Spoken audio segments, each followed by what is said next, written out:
Primeiramente, bom dia a todos.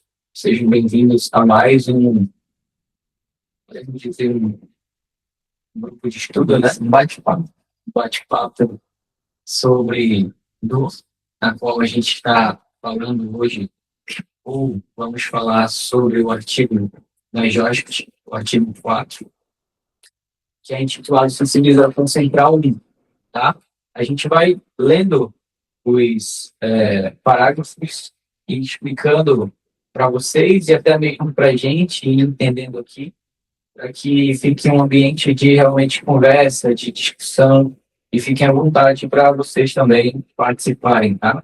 Por isso que a gente pede para que vocês mandem as perguntas ou então liguem aí o microfone para perguntar de nós. Se tiver dando algum erro aí no áudio, vocês avisem, porque a gente está fazendo esse teste hoje, né, para a gente ver como é que vai funcionar, quem sabe esse formato aqui vira até um podcast, né? O nosso podcast hoje ele é online, mas quem sabe esse ambiente aqui não vire realmente o nosso podcast presencial, para que vocês também se deduzem, né, dessas aulas e desses conteúdos. Tá bom? Então, vamos lá. Vamos começar aqui com o artigo. Ele traz, né, o nome do artigo publicado na JOSC, fala que aprofunda-se em um dos seguintes aspectos: as descobertas mais importantes na ciência contemporânea relacionadas à dor, que no caso é a sensibilização central. Então ele vai discutir as diferentes categorias de plasticidade sináptica no corno dorsal da medula espinhal.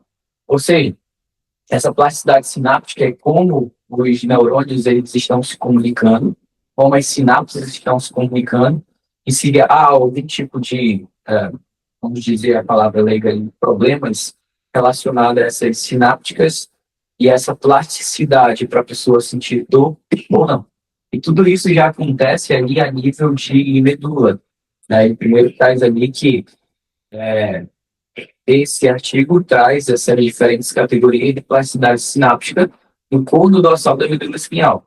Ou seja, quando a gente fala já de medula, a gente já está falando de sistema nervoso central. Então, é ali que começa, primeiramente, a sensibilização central. Não é só lá no cérebro, tá? Não é só lá na parte de cima aqui do nosso sistema nervoso central. Já é na região do corno dorsal da medula espinhal que começam a ter os primeiros mecanismos para que a pessoa venha a sentir uma sensibilização central. Ele traz aqui, né,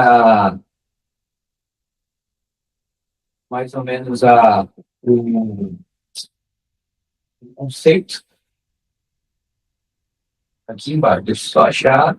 Ao longo desse editorial, a sensorização central refere-se ao aumento na intensidade sináptica, conforme definido pela Associação Internacional do Estudo da Dor. Então, na lâmina 5 do corno dorsal da medula espinhal, a entrada por meio de receptores de alto limiar, ou seja, aumento da responsividade dos neurônios nociceptivos no sistema nervoso central aos seus aferentes normais e subliminares. Ou seja, de cara ele já traz aqui o conceito de sensibilização central, que é o aumento dessa responsividade de neurônios nociceptivos no sistema nervoso central, no caso, ali na medula espinhal. Querem complementar alguma coisa em relação a esse primeiro parágrafo? Ele deixa claro que vamos discutir essas diferentes categorias de plasticidade sináptica e traz também um conceito de sensibilização central que, falando aqui a palavra leigo, o conceito leigo, é o aumento da sensibilidade na região dos neurônios que fazem parte já do sistema nervoso central. Sim, sim. Esse artigo, inclusive, quando eu estava lendo ele, eu achei muito legal porque ele justamente traz esse conceito, que a sensibilização central é o aumento da responsividade dos neurônios.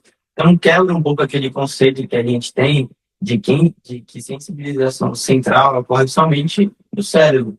E aqui a gente vê que é um pouco mais complexo do que aparenta ser. Então, se tem início no corno dorsal da medula, com o decorrer do bate-papo, a gente vai esmiuçar um pouco mais, a gente vai ver que sensibilização central não é um termo genérico, então tem alguns tipos de sensibilização central, bem como as partes da medula, as lâminas da medula, por onde essa sinapse atravessa.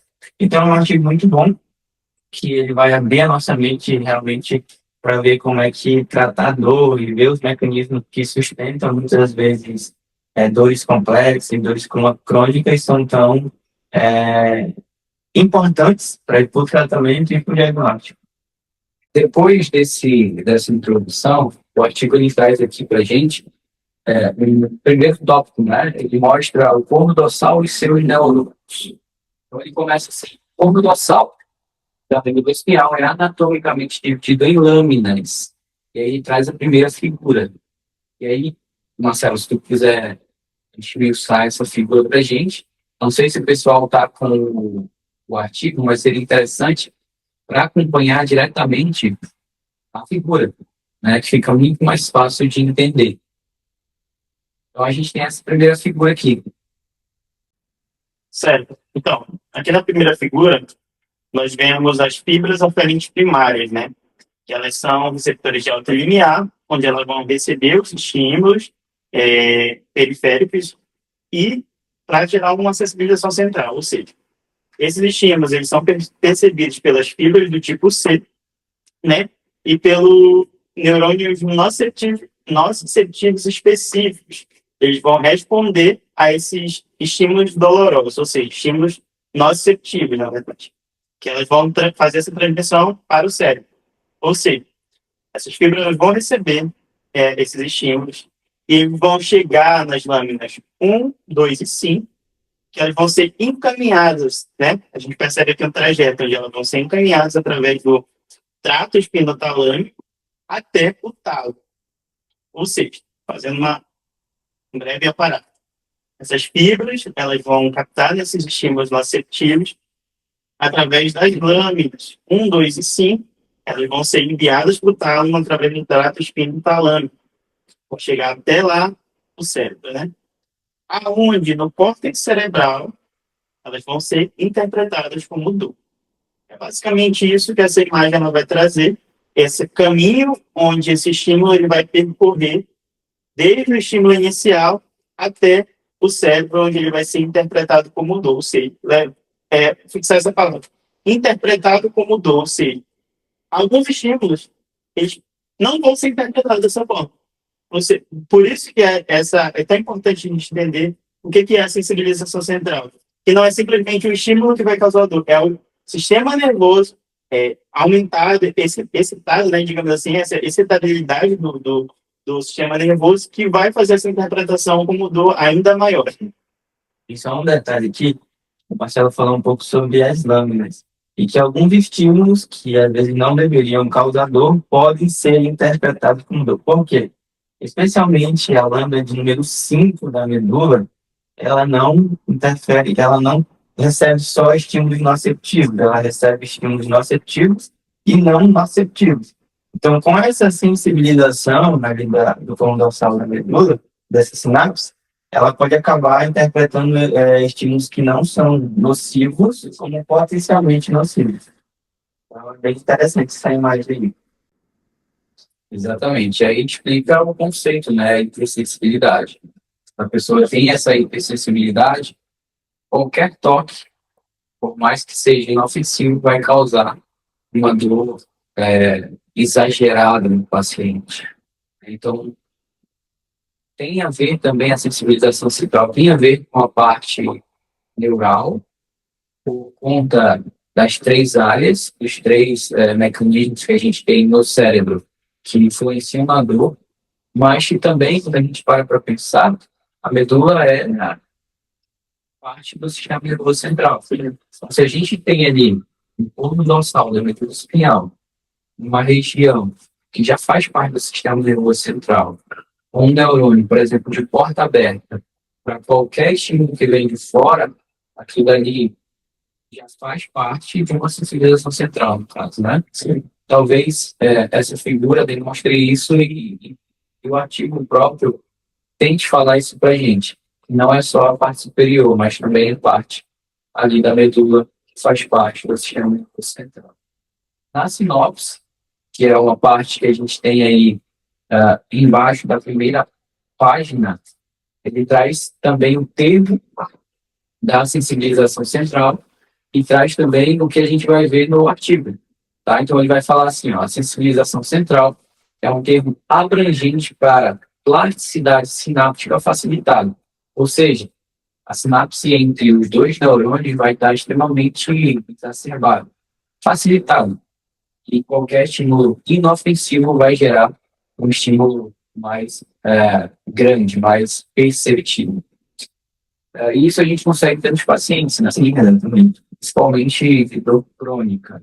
E aí, quando a gente fala de dor crônica, a gente está falando de dores acima de 3 meses. Mas, continuando aqui no artigo, ele diz, na sinopse ainda, esse editorial explica, primeiro, as diferenças entre plasticidade homosináptica e heterosináptica. E aí eu já peço para os meninos explicarem o que é essa definição homosináptica e heterosináptica, para a gente, ao decorrer do artigo, não entender, ou não correr o risco de não entender o que é isso. Falando sobre esses dois tipos de sinapse que o artigo traz, eu achei bem interessante o conceito, porque, por exemplo, os nociceptores descarregam rapidamente essa sinapse da periferia, então ela vem do primeiro neurônio e chega até o cono dorsal da medula. A capacidade homosináptica é basicamente essa sinapse que ocorre no próprio neurônio. A responsabilidade é no próprio neurônio, enquanto a plasticidade heterosináptica ela acaba pegando os outros neurônios, ou seja, ela acaba pegando a vizinhança que está ali em redor. Então, ela acaba sensibilizando não só o neurônio que está levando esse potencial de ação, mas também acaba pegando outros ramos que estão próximos, né? Que aí o artigo traz um conceito de hiperalgesia secundária, que seria uma sensibilidade que fica em redor da área lesionada, por exemplo, próximo àquela área, por conta desse estímulo heterosináptico. Primeiro, homosináptica Sim, é o próprio neurônio. isso, do próprio neurônio. Acontece no próprio neurônio. Heterosináptica, quando pega as regiões adjacentes. Não só o próprio neurônio, mas ele acaba pegando outros que estão próximos dele. Além dessa plasticidade homosináptica e heterosináptica, o artigo ele traz aqui que vai explicar o papel das células da glia na neuroplasticidade do cono dorsal. E aí eu pergunto mais uma vez a vocês, o que seria esse papel, já adiantando, das células da glia? E o que seria a célula da glia na plasticidade do cono dorsal da medula espinhal? Bom, a glia, né, elas são células que elas dão suporte e proteção. Elas ajudam no funcionamento como todo o sistema nervoso. O artigo ele está principalmente dois, né? O gastrópodo e a micróglia.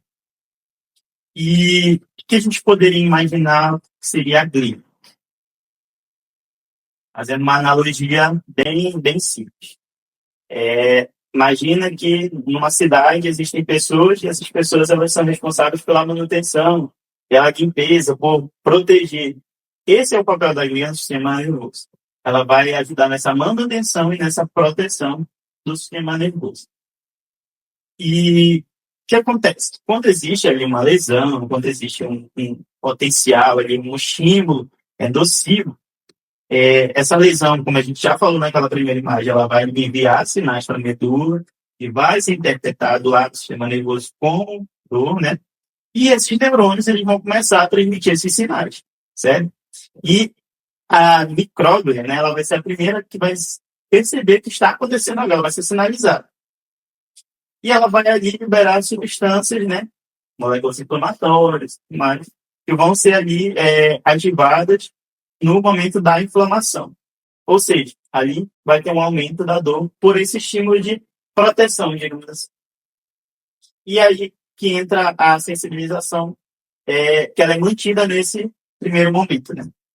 E os astrócitos, eles têm várias funções, como sustentar os neurônios, eles vão ajudar a controlar os neurotransmissores e eles também vão ajudar na regulação desses sinais nervosos, né?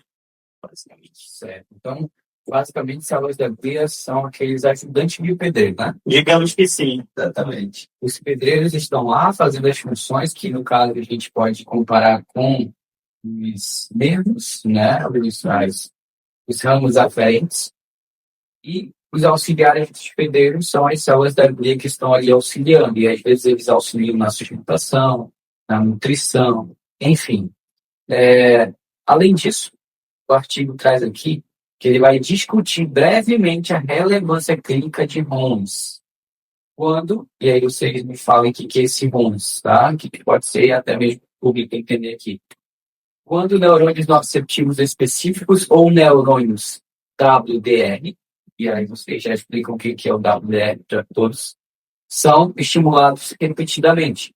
Eles sofrem alterações fisiológicas que levam a um estado de sensibilização que persistirá por segundos, a horas ou até mais. E aí, no caso do dores crônicas, a gente sabe que dura muito mais do que apenas isso.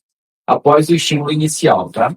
Isso é chamado de sensibilização central, dependente da atividade, pois é impulsionada e mantida pela atividade neuronal. Ou seja, estímulos, né? E aí eu peço que vocês expliquem o que é essa relevância clínica de ROMs, o pessoal já entender, e os neurônios WDR, para quando a gente estiver falando ao longo do artigo, ninguém se perder.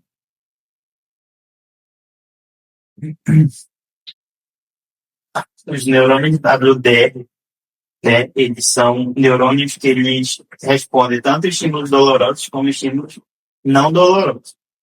E por isso que existem ali, eles estão diretamente ligados com a alodina e a hiperalgesia. Ou seja, a gente sabe que a alodina é um estímulo que ele não deveria ser interpretado como dor, mas o sistema nervoso, devido à sensibilização central, responde pelo condutor. Por exemplo, um toque, uma meia passando quando calça a meia. Não é um estímulo que deveria causar dor, mas está causando. Ou seja, eles são neurônios de ampla faixa dinâmica. Ele vai responder a estímulos que não deveriam causar dor. E também estímulos que deveriam causar dor, como no caso da hiperalgesia. A pessoa teve uma lesão, ela vai sentir dor. Ok, mas por existir hiperalgesia, aquela dor ela vai ser ainda maior, ela vai ser aumentada. Então, por isso que essa definição, estímulos dolorosos e não dolorosos. E qual é o outro? Relevância clínica de ROMs. Relevante. Eu acho que isso daqui foi um nível de digitação, porque a tradução, né? Porque eu até pesquisei em relação a isso, esses neurônios de ROMs, mas não encontrei nada. Entendi. Falando um pouco sobre o neurônio WDR, achei bem legal porque esse neurônio aqui, o mecanismo que acontece com ele puxa um pouco das outras aulas que a gente teve no grupo de estudos. Por quê? Esse neurônio de ampla faixa dinâmica, ele é o principal mediador da sensibilização central. O que acontece basicamente? Quando o estímulo nociceptivo chega a esse neurônio, ele acaba facilitando a impulsão desse estímulo, ou melhor dizendo, ele amplifica o tamanho desse estímulo. Mas como é que isso acontece? Esse neurônio específico, ele tem como se fosse uma pequena, vamos dizer, barreira de magnésio, que acaba sendo desfeita quando o cálcio entra dentro dele. Então, com as aulas passadas, a gente sabe que receptores enotrópicos colocam cálcio para dentro do neurônio, e quando se tem muito cálcio dentro de um neurônio, acaba gerando potenciais de ação. Nesse caso, quando essa barreira do magnésio é desfeita, entre aspas, acaba entrando muito cálcio para ele. E esse cálcio acaba não só possivelmente gerando um novo potencial de ação, mas ele aumenta o potencial de ação que já está vindo por ele. Então, esse é o principal mecanismo da sensibilização central. Ele amplifica esse sinal doloroso por conta dessa entrada de cálcio em excesso nesse neurônio. Então é bem legal porque ele faz luz aos nossos outros encontros. Tá? Então, só para o pessoal entender. Na região do meu corno dorsal da medula espinhal, existe uma sinapse. Essa sinapse já faz parte do sistema nervoso central. Exatamente. Só que essa sinapse, ela tem uma chave, vamos dizer assim, um cadeado. Isso. O nome desse cadeado chama-se magnésio. Exatamente. Quando vem cálcio, vamos dizer que o cálcio é a chave desse cadeado. Isso, exatamente. E o cálcio, ele abre esse cadeado com facilidade. Só que, imagina, uma chuva de cálcio vindo da periferia, fazendo com que aquele cadeado perca a função. Ou seja, a porta que estava fechada com o cadeado, que fica totalmente aberta. Exatamente. E aí a gente entra Qualquer cálcio, qualquer estímulo que venha da periferia. Exatamente. Aí qualquer estímulo que realmente até os naceptivos e os não naceptivos podem chegar a ser entendidos como dor. E aí a gente entra no contexto de aludínia, que é quando nossos pacientes apresentam dor por estímulos que naturalmente não deveriam causar dor. Como, por exemplo, a água, o vento. Inclusive, alguns dias atrás, veio uma paciente que sentia dor com o vento do ar-condicionado. Batia na pele dela e ela sentia uma dor exorbitante. Então, esse aqui é o conceito desse tipo de sensação. E isso explica aqueles pacientes que têm dor, têm alodínia, têm hiperalgesia, mas não têm sensibilização periférica. Exatamente. Quando a gente toca na pele do paciente, e aí com uma palpação mais forte, o paciente não sente dor, mas em alguns movimentos específicos, ou até mesmo em alguns toques específicos, ele já sente dor. Isso começa a clarear a nossa mente e mostrar que alguns pacientes vão ter sensibilização central, mas não vão ter nenhum tipo de sensibilização periférica. Nenhum mediador inflamatório, nenhuma citocina, nenhuma substância pró-inflamatória na região da pele, mas sim problema acontecendo na região do ponto dorsal da medula espinhal. Exatamente. E o artigo traz aqui ainda um pouco sobre as células da glia. Nesse processo, eu falo que às vezes as pessoas já não têm mais nenhuma lesão tecidual nem sensibilização periférica.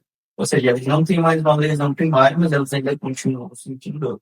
Então, o artigo mostra também que as células da glia, às vezes, podem manter essa responsividade do neurônio. Então, sempre deixa ele reativo, e reforça essa sensibilidade dele. Então, por isso que as células da glia são tão importantes, a gente sabe o papel delas nessa função, que é o que explica o porquê as pessoas, mesmo sem sensibilização periférica ou sem lesão, continuam a permanência da dor. E aí, trazendo um pouco para neuro, quando a gente fala de plasticidade ou neuroplasticidade, imagina, na região do corno dorsal, a gente tem diversos neurônios que fazem comunicação entre si. Quando eu tenho uma neuroplasticidade mal adaptativa, esses neurônios costumam a se adaptar a qualquer estímulo inofensivo. Isso é uma neuroplasticidade que acontece com o tempo. Para você fazer uma neuroplasticidade inversa, também requer tempo.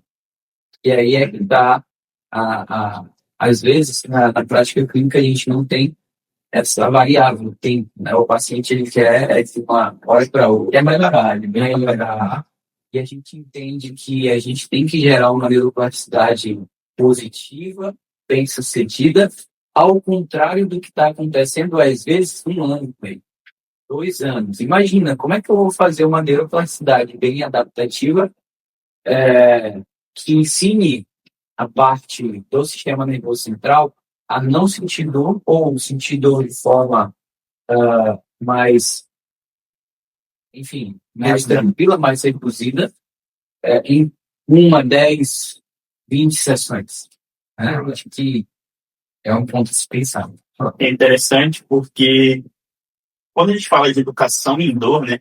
Quando a gente falou desse termo educação em dor, O que que é educação em dor? Eu vou explicar para o meu paciente que ele vai sentir dor, mas que ele não vai parar, certo? Mas qual é o sentido da gente fazer isso? E, perdão, não é nem o sentido, mas a dificuldade que a gente tem das pessoas entenderem essa questão. E os próprios fisioterapeutas mesmo, assim, próprios profissionais da saúde, porque não é só ensinar algo para o meu paciente, mas é a gente fazer continuamente essa educação em dor, porque ela é tão importante que a gente vai conseguir ter um resultado maior, porque a pessoa ela vai entender a condição dela de fato, ela vai entender o que está acontecendo de fato.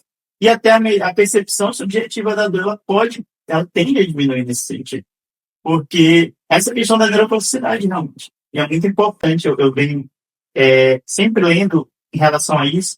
Educação em dor não é só dizer, você vai sentir dor, não. É esmiuçar por que ele vai sentir dor, por que ele não pode parar, o que que melhora, o que que piora aquilo. Então, eu acho que de várias técnicas, várias coisas que a gente pode aplicar, a educação em dor é primordial dentro do estudo da dor, dentro da prática clínica, e ela não pode, de forma nenhuma, ser ignorada.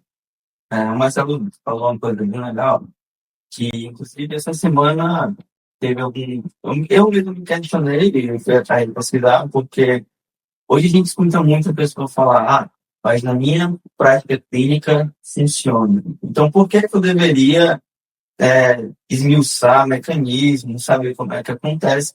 E aí a gente entra nesse ponto, né? Você falou, como é que eu vou proporcionar um alívio a um paciente que já teve um processo de neuroplasticidade mal adaptativa durante anos? Então, quando a gente passa a conhecer os mecanismos e a tratar por meio de mecanismos, vamos supor, o que a gente está falando hoje de sensibilização central, quando a gente sabe o que sustenta esses mecanismos, a gente consegue achar uma melhor técnica ou um melhor tratamento que naquele momento pode até gerar uma resposta imediata ao paciente, pensando em mecanismos. Então, esses pacientes com sensibilização central são pacientes que a gente pode dizer que eles são fora da curva.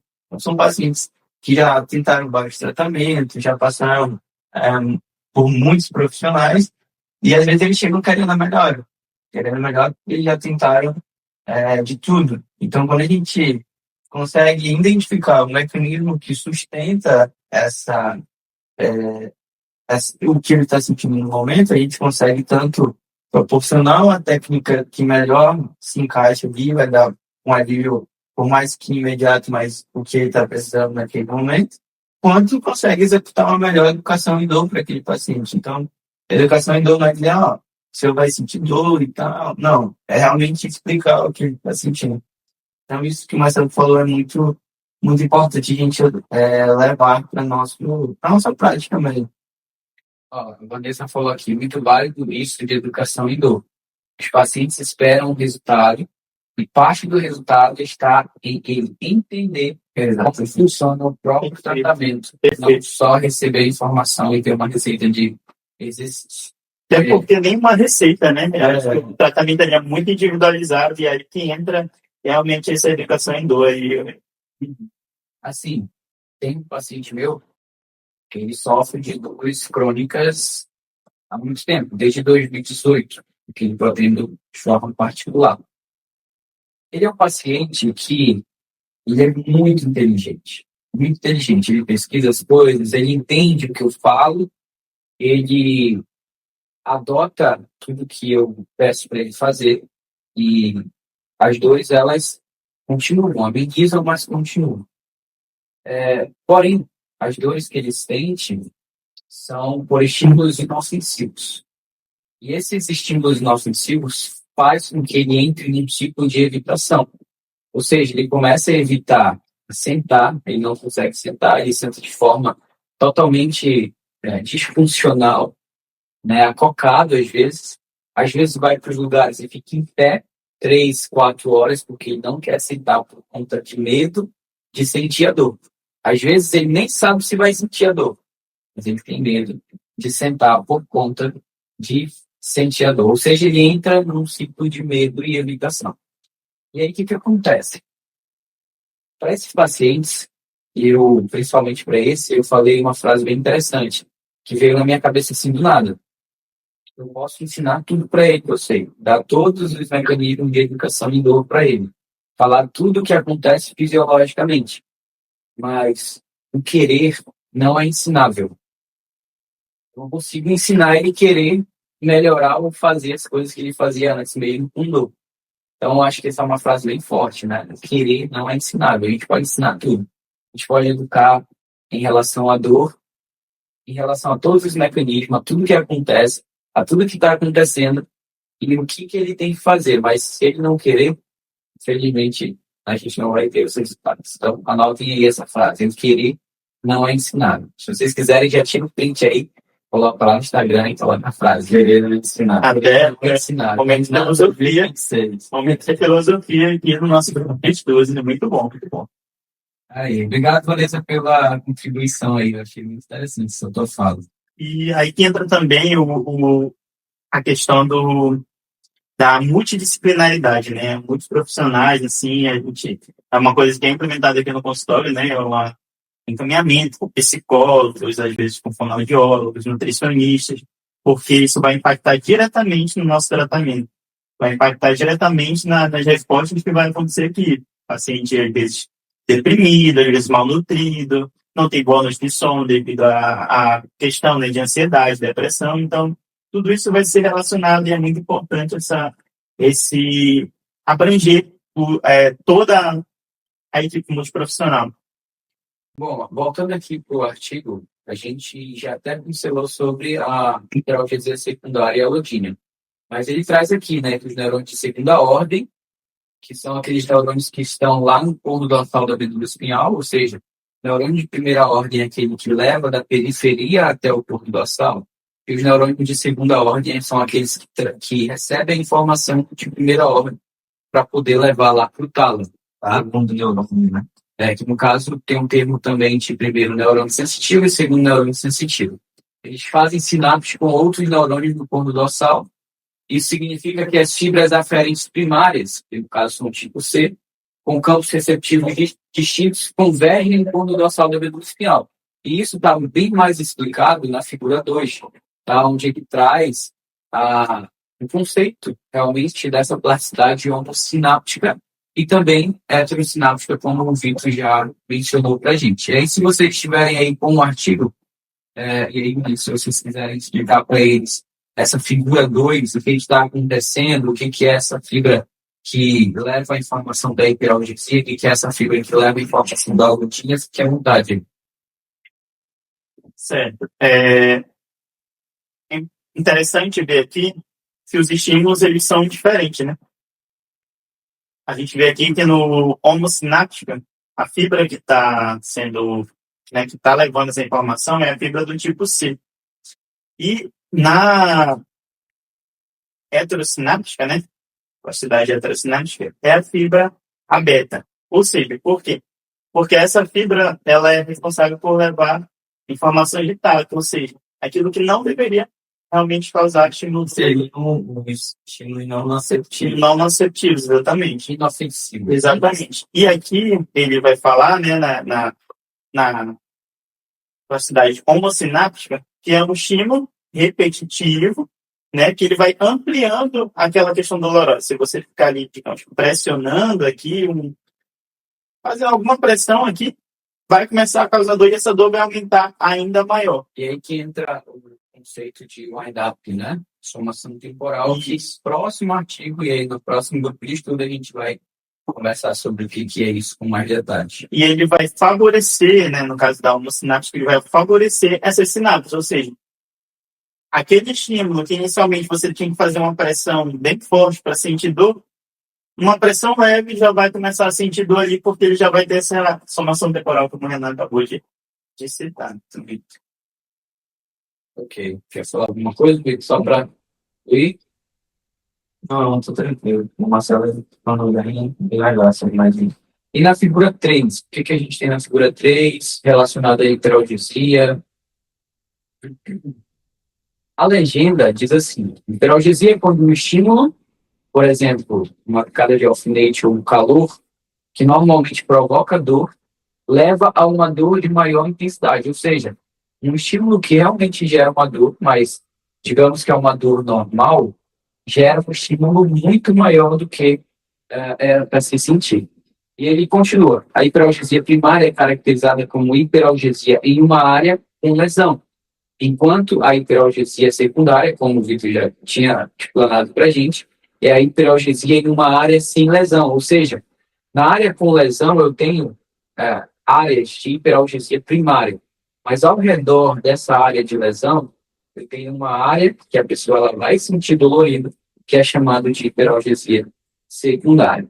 Aqui a hiperalgesia primária coincide com a erupção cutânea, como está na imagem, enquanto a hiperalgesia secundária está presente na pele íntegra ao redor da lesão. Então, é algo simples de se entender. Hiperalgesia primária no local da lesão e hiperalgesia secundária ao redor da área da lesão. Tá? Isso daqui é tranquilo. Depois ele traz para a gente um parágrafo falando sobre a glia, né, e a importância dessas células neuronais na pesquisa da dor.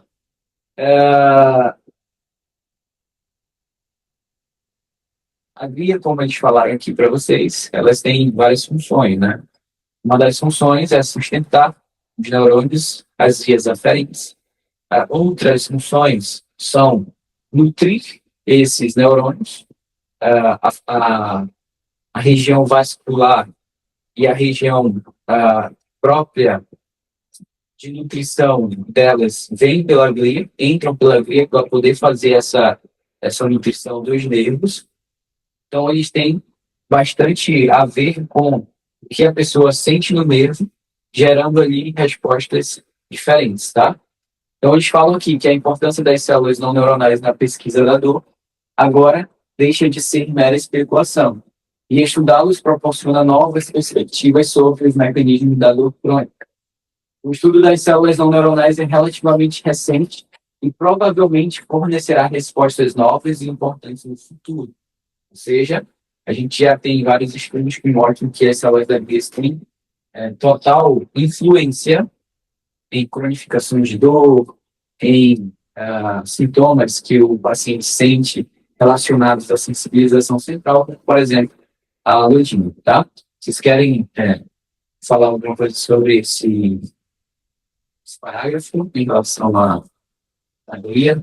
Na verdade, que eu queria comentar também um pouco mais embaixo aqui, eu achei bem interessante essa, até entre aspas aqui, né? Que é realmente essa plasticidade, né? Que ele vai falar, tá escrito aqui, ó.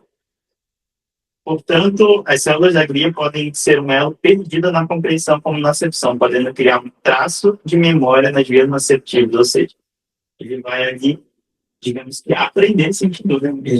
Isso aí ficou na minha cabeça essa noite, eu estava lendo sobre isso, essa questão de ele vai aprender realmente a sentir dor. Então, como é que a gente vai criar novamente uma boa neuroplasticidade, né? Depois de ter aprendido isso, né?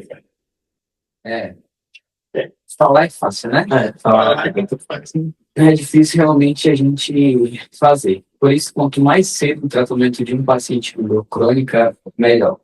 Tá? Se tu pegar aqueles pacientes de 10 anos de dor crônica, é muito difícil. Pode acontecer em tratamento bem sucedido? Pode.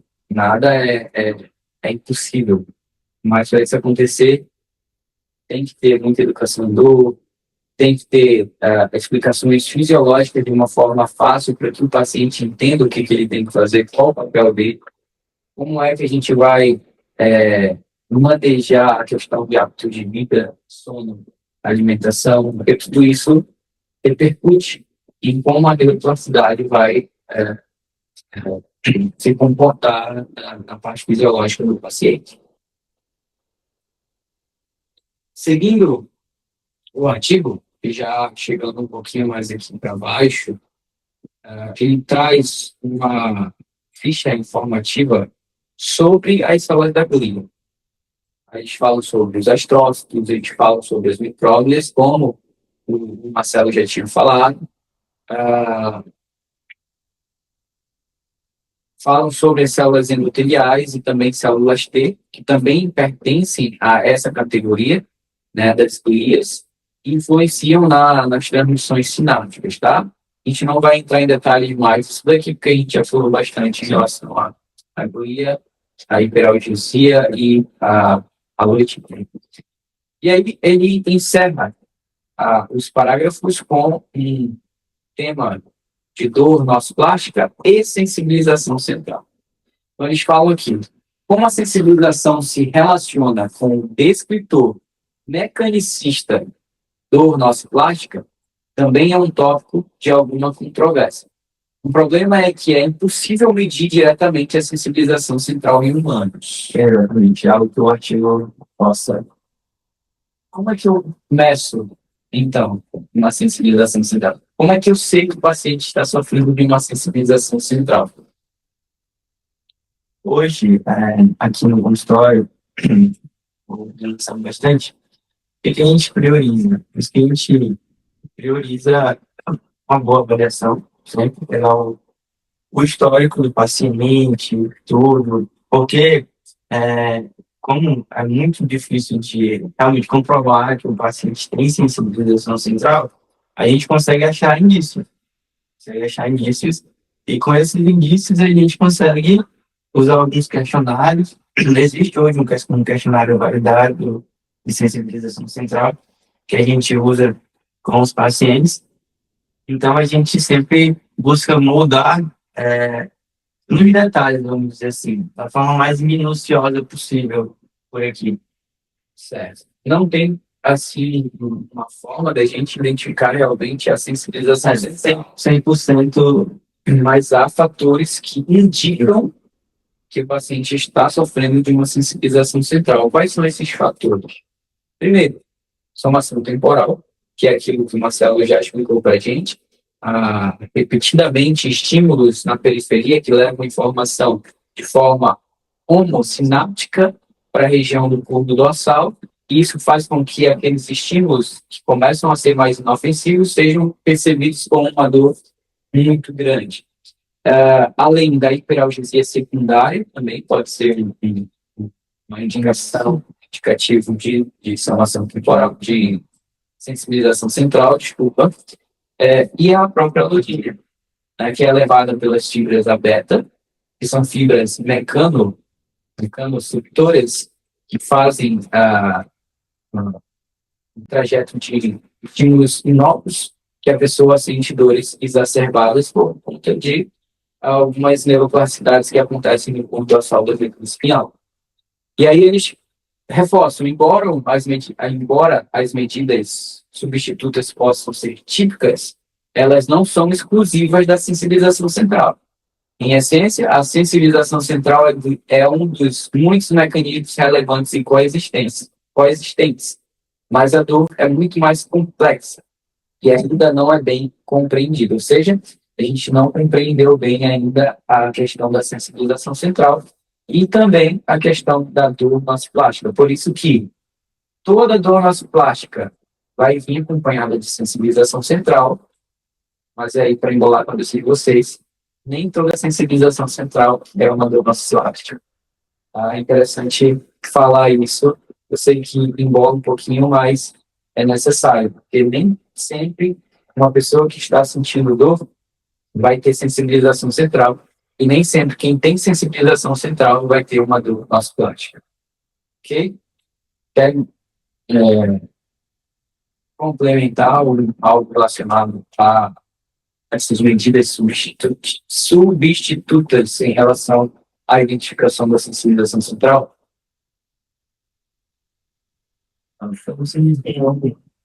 Tranquilo. Também. E aí o artigo encerra com o resumo dessa nossa leitura. Né? Ele traz aqui 6 pontos que são abordados dentro do artigo. O primeiro ponto é: estímulos repetidos das fibras C levam a alterações na eficácia sináptica na medula espinhal, que tem sido discutida sobre o termo abrangente de sensibilização central. Então, sensibilização central não é somente o que acontece no cérebro, é o que acontece na região do corpo dorsal da medula espinhal, muitas vezes. Tá? Segundo, essas alterações persistem por segundos, horas, dias ou até meses após o estímulo periférico. Então, isso explica por que pessoas com dores acima de 3 meses, de 6 meses, de 1 ano, continuam sentindo dores e dores que não necessariamente têm mais inflamação. Né? É uma mal adaptação do sistema nervoso, principalmente relacionado ao corpo da medula, ao corpo dorsal da medula espinhal. 3.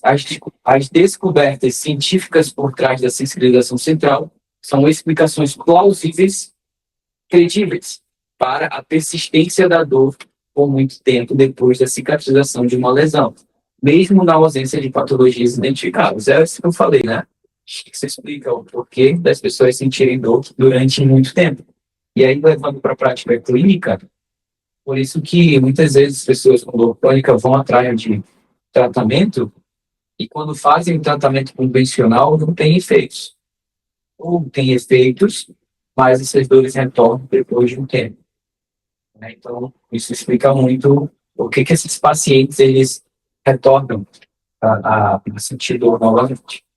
4. Embora a sensibilização central possa explicar a dor durante e após uma lesão, parece improvável que seja a causa única da dor. Obviamente, dor é multifatorial, né?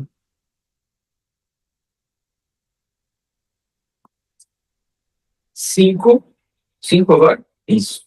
Consequentemente, a redução da dor e o controle da incapacidade relacionada à própria dor crônica devem permanecer os objetivos clínicos, tá? Querem falar alguma coisa em relação a isso?